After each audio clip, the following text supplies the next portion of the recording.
feeling really anxious. I mean, I'm about to give birth soon. It's overwhelming. Is there anything that could at least help take my mind off it, even just a little bit? Maybe something like reading a book or watching some TV here? Not that you would know, since you've never given birth yourself, right? Amber, yeah, I can understand why you'd feel that way. It must be really tough. And you're right, I don't have any experience with childbirth, so there isn't much I can say that would truly help. Maybe ask one of the nurses who are around to help you find something to keep your mind off things. But anyway, if there's anything I can do for you, anything at all, just let me know. Well then, why don't you go ahead and buy me a Chanel bag? If I have that, I'm sure it'll give me the motivation to push through and stay strong. And then I can take it out with me on the town after having this baby. What are you even saying? That's not the point here, and you know it. I'm genuinely concerned about you, you know? I'm worried about your health, too, and making sure you're doing well. Are you craving anything specific, or would you like me to get you some sports drinks or anything? I could bring those over for you. Hello? I'm not sick or anything. Why are you talking about sports drinks? Are you seriously that clueless? But I just thought since your body's going through a lot right now, maybe you'd want something like that. It's all about taking care of your health. How many times do I have to tell you? If I have a Chanel bag, I'll be perfectly fine. Don't make me repeat myself. I'm a pregnant woman. I am carrying this huge belly around, trying my best to keep going despite how hard it is. I don't know what to say, but to be honest, I've had a lot of expenses lately too. I don't really have the money to go and buy something like that. I'm really sorry. Wow, you are seriously useless. If that's how it's going to be, then talking to you is just a waste of time. I am fine with just having my husband around. That's enough for me. I'm getting so irritated. And to think you're not even my real mom. I'm the one going through pregnancy here, so at least you could do me a favor and call my actual mom instead. I'm sorry. You're always like this, aren't you? Even after Dad passed away, you were acting all cheerful, like nothing was wrong. You've always been so eager to get on my good side, huh? You'd go out of your way to spend all this money just to try and win my favor. It's honestly pathetic, but I guess you know by now that money is the only thing you really have to offer, huh? Is that really how you've been seeing me this whole time? I only wanted to be there for you because there was no one else who could stay by your side. But you've always acted like you were still going through some kind of rebellious phase. Of course, I try to make you comfortable, but we're family after all. That's exactly what I mean. You always say these neutral, nice things to try and smooth things over. It's so fake, honestly. Acting like you're some kind of saint, it's gross. You don't have to be so harsh with your words. Whatever, you can go on living your life the way you always do. I've got more important things to deal with, so I'm done here. Oh, right. I'm sorry for keeping you for so long. I'll let you go then. I understand. Take care and good luck with everything.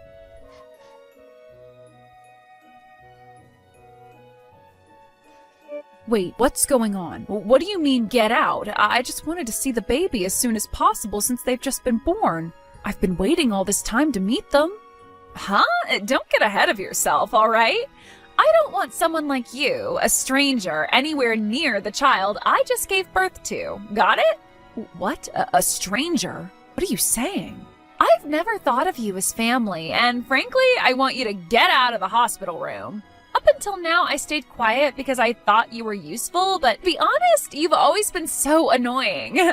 So I'm taking this chance to cut ties with you. Go on, disappear already, you old hag. You really mean that, don't you? Obviously, don't you ever show your face again. And by the way, you stink. Your old lady smell is unbearable. I see. Well, then I'll go. I'll take your words to heart. Just know that you can't take them back after this. Why would I want to take them back? Ugh, it's so gross. The stench of old age is suffocating. I need to spray some air freshener or something. Well then, goodbye. And don't ever contact me again.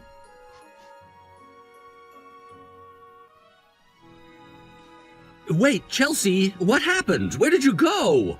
I thought you were resting while I stepped away for a moment, but now I can't seem to find you. I asked Amber and she said you'd gone home. Did something happen? Oh, Frank, I've been cut off from that child. She told me she doesn't want me in her life anymore. So I've gone back home and returned to my work. What? What? But Chelsea, just earlier she was in tears of joy, so happy to see you.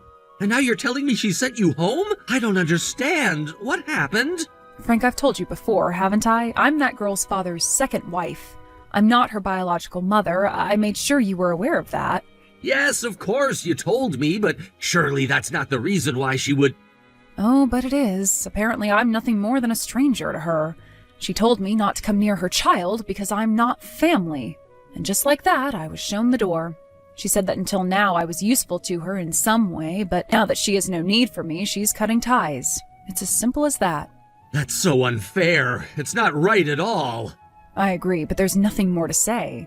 From here on out, I won't be stepping in or trying to help in any way. She's a stay-at-home mom, and I know this will put a burden on you, but it's no longer my concern. You'll have to take care of things from here on out. Wait, does that mean you're really serious? You're not going to help us at all moving forward? I'm afraid so. Every future plan we discussed, it's all off the table now. From now on, you, her, and the baby will have to figure things out on your own. I understand. I guess this is how it has to be. Honestly, though, I think it's the right decision. Even if she didn't mean what she said, even if those harsh words came out in the heat of the moment, it's still unacceptable. You don't say things like that to someone who's done so much for you. Well, that's how I feel too. I don't care what she or anyone else thinks anymore. I have reached my limit. There is only so much a person can take before something inside just snaps. I am done bending over backwards for her. From now on, I'm going to live my life freely without worrying about her. To be honest, just knowing I can finally live without constantly thinking about her feelings, it's a relief for me. I feel lighter already. That makes sense. I get it. But the truth is, I have my own struggles to deal with too.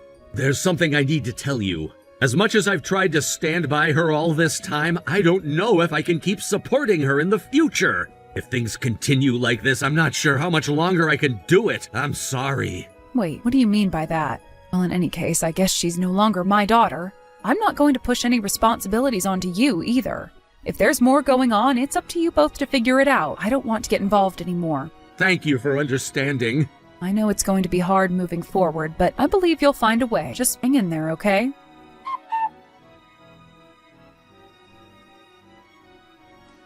Mom, where are you right now? The house I'm supposed to live in? It's gone! What's going on? Oh, Mom? Are you talking to me? It's strange to hear you calling me that now, considering you've never addressed me that way before. What? Of course I'm talking to you. What's going on? The new house I was supposed to move into, it's up for sale. When I asked about it, I was told it's being sold because the owner put it on the market. That's all the real estate agent would tell me. When I asked my husband, he said I should talk to you. So what happened?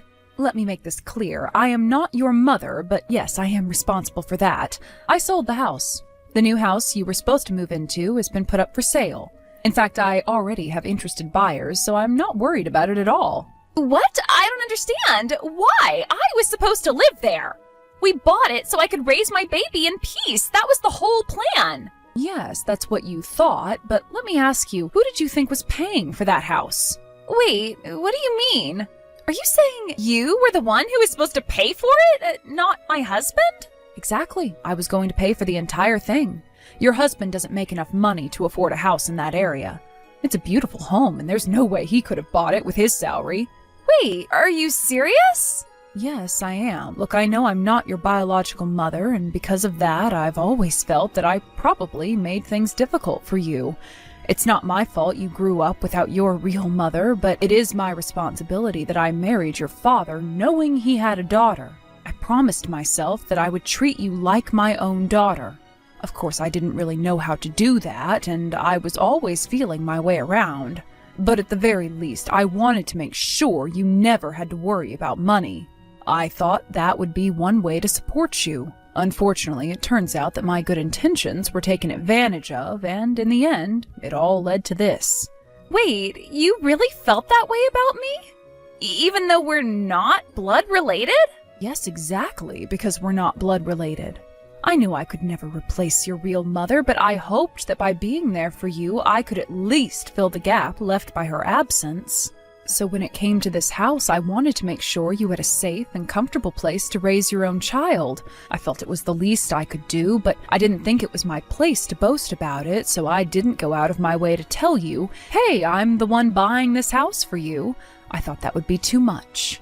I thought my husband was the one buying the house for us. He never said anything different. Well, he probably assumed you knew. I'm sure he didn't think your relationship with me was so superficial that you'd just take what I offered and then turn around and cut ties with me. He likely didn't realize that you were planning to distance yourself from me the moment you no longer needed anything from me. I'm sure that never crossed his mind. That's why when I was kicked out of your life, he was just as surprised and even reached out to me asking where I had gone. But I never expected you to do something like this for me. Let me guess, what you're thinking now is, I didn't realize she was going to buy me a house, and if I had known she was this useful, I shouldn't have cut ties with her so quickly, right? That's not... Anyway, you should be arriving home soon, shouldn't you? I sent you a little present, and it should be waiting for you when you get there. Be sure to check it out. A present? What do you mean? Wait, does this mean you haven't given up on me after all? You're still going to help me? Well, you'll have to wait and see. Consider it a surprise for when you get home.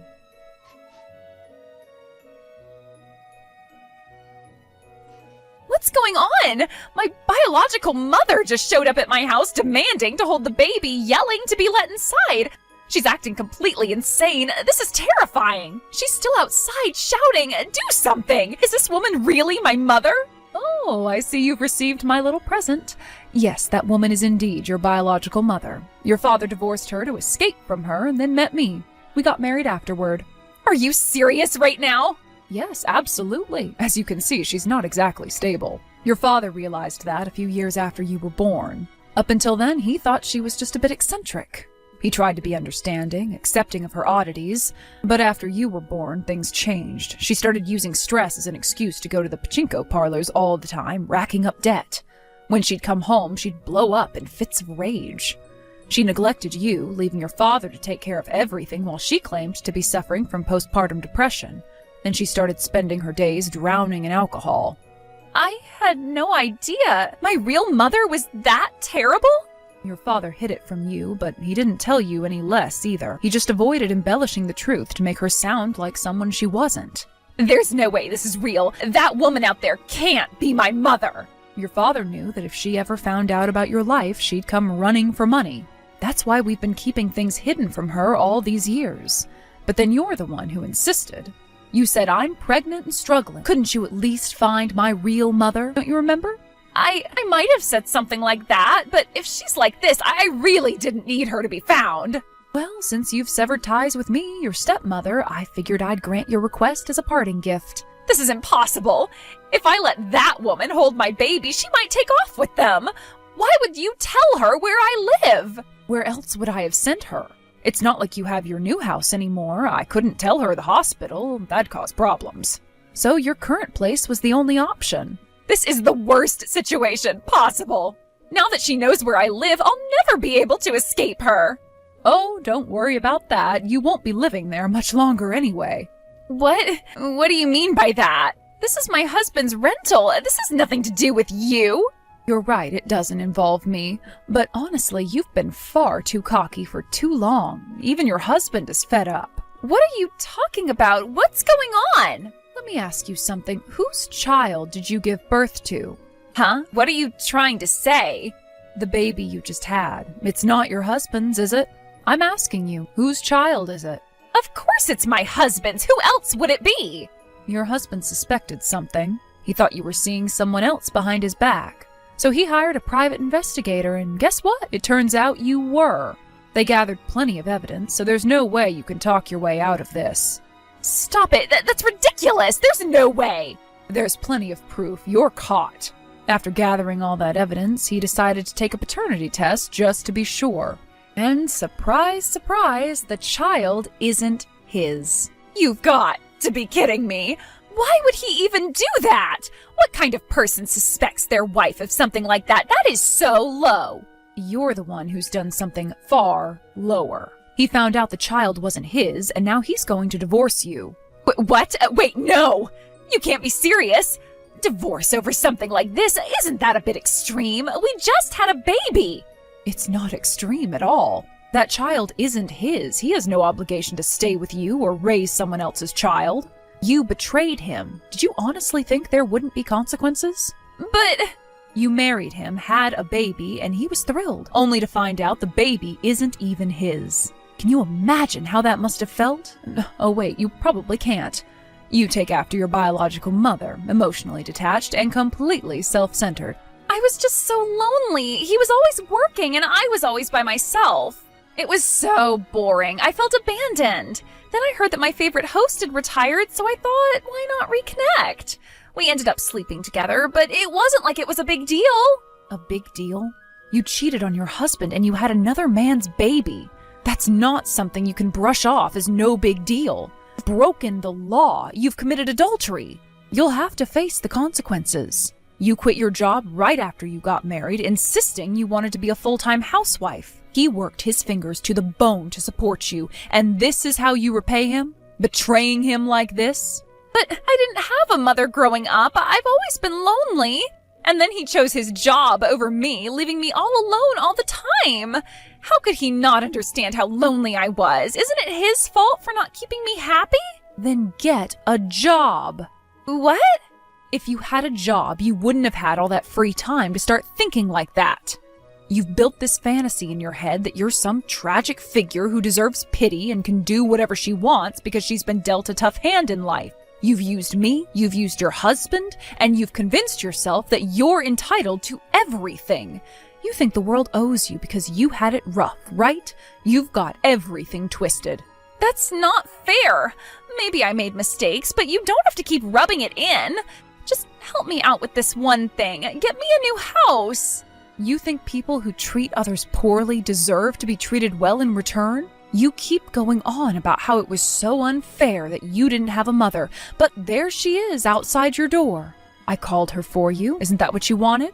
Isn't that enough to make you happy? You've spent your whole life feeling sorry for yourself, never appreciating anyone or anything. You've been so focused on your own needs, your own wants, that you've completely disregarded everyone else. You've become a selfish, thoughtless person. I am done with you. You're an adult now. It's time to face the consequences of your actions. The world isn't going to revolve around you just because you've been dealt a tough hand. If you keep treating people like they exist solely to serve you, you're going to end up alone. You need to start taking responsibility for your own life. Because right now, there is not a single person out there that wants to take responsibility for you after everything you've done to us.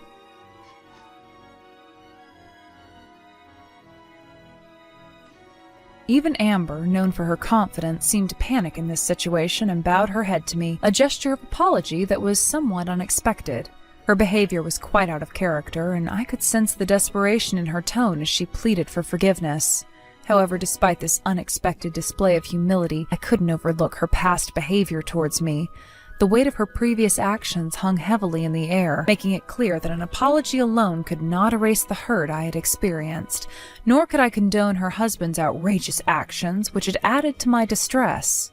Their actions crossed a line, and I had no choice but to take a firm stand. This wasn't just a matter of personal grievances, it was about self-respect and the boundaries I needed to establish to protect myself. In a decisive move, I blocked her phone number, ensuring that I completely severed ties with her. It was a significant step, one that was necessary for my own mental and emotional well-being. I had realized that I could no longer tolerate the toxic dynamics of our relationship, and blocking her was a way to take control of my situation. It was important for me to establish boundaries and protect myself from any further negativity that might arise from our relationship.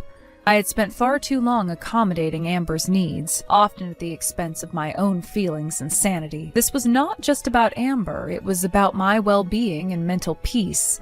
I needed to reclaim my space and prioritize my own emotional health. As for what happened to her afterward, I don't know the details very well. However, according to reports from her husband, Frank, it seems that Amber demanded a proper compensation for her situation. It's a complicated web they've woven, filled with deceit and manipulation. Frank conveyed to me that Amber was in despair, unable to rely on her former life as a host to support her anymore.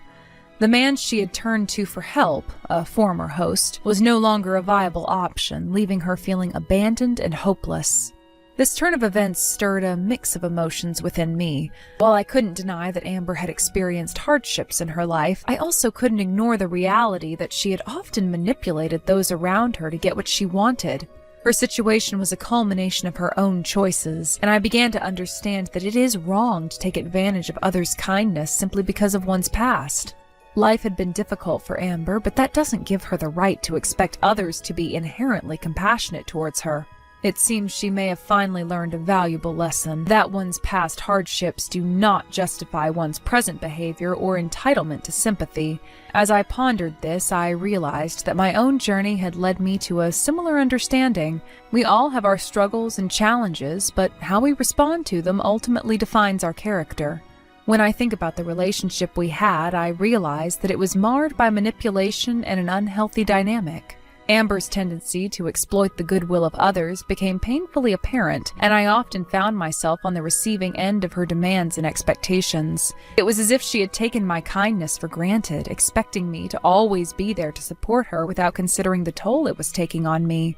Her approach was one of entitlement, as if my kindness was something she deserved rather than something I offered willingly. Reflecting on our interactions, I remember instances where she would come to me with her problems, expecting me to drop everything to assist her. I would listen patiently as she recounted her tales of woe, feeling an obligation to help her navigate her difficulties. While I am a naturally caring person, I also have my own life to manage, and I cannot always be available for others. There were times I felt overwhelmed by her continuous neediness, yet I still tried to be supportive, believing that everyone has their struggles. However, there is a distinct difference between offering support and being taken for granted. Amber's behavior often blurred that line, leading me to question the sincerity of our friendship. It felt as if her appreciation for my help was conditional, reliant on my continued availability and willingness to cater to her needs. This realization was disheartening and made me reconsider the nature of our relationship. In the past, I might have ignored the red flags, thinking that friendship meant being there for one another unconditionally. I had been raised to believe in the value of loyalty and support in friendships, but life experiences have taught me that healthy relationships are built on mutual respect and understanding, not on manipulation or dependency. As much as I wanted to be a good friend, I also needed to prioritize my own emotional health and establish clear boundaries. Now that I've distanced myself from Amber, I find a sense of relief in the absence of that toxic energy. It's allowed me to focus on my own life, my own relationships, and my own well-being. The decision to block her number was not made lightly, but it was necessary for my peace of mind. I remember the anxiety I felt every time my phone buzzed, wondering if it was Amber reaching out for yet another favor or emotional crutch. The stories I've heard about Amber's decline since our split illustrate the harsh reality of her choices. Frank's reports reveal a troubling downward spiral. Her inability to find stability or support from those she once relied upon speaks volumes about the consequences of her actions. She is now facing the repercussions of her past behavior, which serves as a harsh reminder that one's actions have consequences. It is a painful truth that many individuals must confront, the reality that our choices shape our lives and relationships in profound ways. When people face the aftermath of their choices, it can often lead to a period of introspection and growth. I hope that Amber is using this time to reflect on her life decisions and the relationships she's taken for granted. It is essential for her to recognize the patterns in her behavior that have led her to this point. This reflection might just provide her with the insight needed for change. Despite the difficulties Amber is experiencing, I can't help but feel a mix of emotions. On one hand, there's empathy for her plight, as everyone deserves a second chance. On the other hand, I feel justified in my decision to cut ties with someone who has repeatedly failed to acknowledge the impact of her actions on others. This duality is part of the human experience. It can feel compassion while also recognizing when it's time to walk away. It's a delicate balance, but one that is necessary for personal growth and healing. As I continue on my path, I hope for the best for Amber, but I also understand that her journey is her own to navigate. I've learned that while it's important to be compassionate, it is equally crucial to protect oneself from toxic relationships. Moving forward, I am committed to fostering relationships that are reciprocal and fulfilling, where both parties can thrive without feeling overwhelmed by the weight of one another's issues. In the end, I believe that everyone has the potential for growth and change, Perhaps this difficult chapter in Amber's life will serve as the catalyst she needs to reassess her values and approach to relationships. Life can be incredibly challenging, but it is how we respond to those challenges that defines us. The resilience we show in the face of adversity can lead to profound personal growth and transformation. No matter where Amber's journey takes her next, I will remain hopeful that she finds a way to rise above her circumstances. However, I will do so from a distance, honoring the boundaries I have set for my own well-being. It's a bittersweet feeling, knowing that I once cared deeply for someone who is now a stranger to me. Reflecting further on Amber's situation, I realize that her life choices and the paths she's taken may stem from a deeper issue of self-identity and self-worth. Often individuals who face challenging upbringings struggle with recognizing their intrinsic value. This can lead them to seek validation from others in unhealthy ways. Amber may have sought approval and affection through her relationships, leading her to dependence on others to fill a void in her life. It's painful to think about how her neediness may have blinded her to the consequences of her actions. Perhaps she felt justified in demanding help from those around her as she equated love and support with the willingness to sacrifice one's own time and energy. However, this notion is fundamentally flawed. Love should not come with strings attached or expectations of continuous support. Her experience as a host, which she relied on for financial stability, likely reinforced a transactional view of relationships. In this environment, affection and support can easily be conflated with monetary gain or the desire for companionship, leading to an unhealthy cycle of dependence. If Amber had experienced a series of superficial relationships that lacked depth, it would make sense that she struggled to form genuine connections with others. Now that Amber finds herself in a precarious situation without the support she once had, she may be forced to confront these issues head-on. It is often in times of crisis that individuals are pushed to reevaluate their lives and choices. Perhaps this moment of despair could be a turning point for her, prompting self-reflection and growth. This kind of introspection is essential for anyone hoping to break free from the patterns that have held